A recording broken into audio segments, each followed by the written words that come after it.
This morning, policy problems. A mom speaking out after her son raised concerns about a biological girl who was allowed to use the boys' locker room at school. A Northern Virginia school district now under investigation in a Title IX dispute after 3 teen boys came under their own investigation for their concerns when a teen girl who identified as a boy was allowed in the boys' locker room at school. And joining us now to discuss this and more is the president and founder of Defending Education, Nicole Neily. Good morning to you. Good morning. I spoke with the father of one of the boys now under investigation at Stonebridge High School in Loudoun County, Virginia, Nicole. This all began after this biological girl secretly taped the boys in the locker room talking about how uncomfortable they were with her there, which he says was also a violation of his son's privacy. Listen to what he had to tell me. Right now, I believe that the school district is not concerned with my son's rights.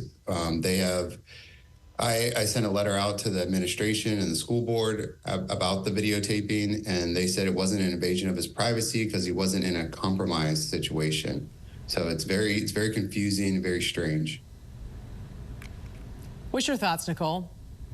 It's a very messy situation. I mean, I think some interviews with some of the other parents have implied that they don't, in their mind, this is not an LGBTQ issue, that this is actually just, I mean, the fact that there is retaliation taking place, that it would be wrong for anybody of any sex to record somebody in a locker room, period. And so there are those concerns, but then to open an investigation into the boys for complaining is something obviously that raises major concerns.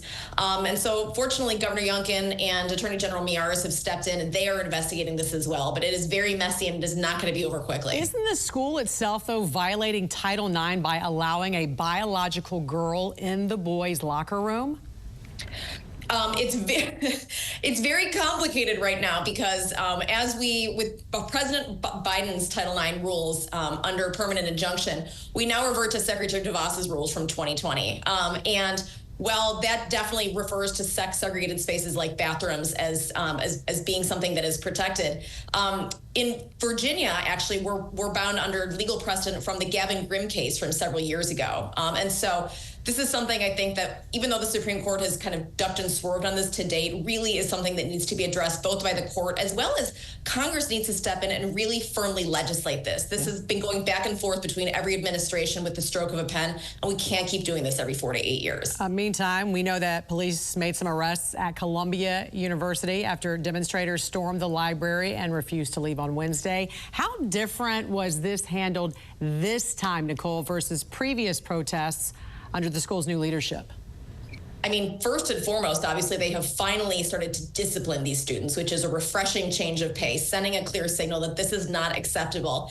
But I think it really also underscores the problem that a lot of college administrators have where they might want to do the right thing. And in this case, I mean, frankly, in Columbia, the barbarians are inside the gate. As much as this administration might want to enforce its policies and negotiate with the Trump administration over issues of anti-Semitism, if the students are bound and determined to act out and break the law, there are real problems. And so I think that's why we're starting to look at things like admissions policies and visa policies. If students cannot understand that they must follow the law when they join an institution, then they should not be getting in the first place. Finally, I want to ask you about this new bill in Colorado. Parents coming out against this because it's a transgender bill of rights of sorts, essentially making it illegal to use someone's birth name or pronoun if they don't want you to.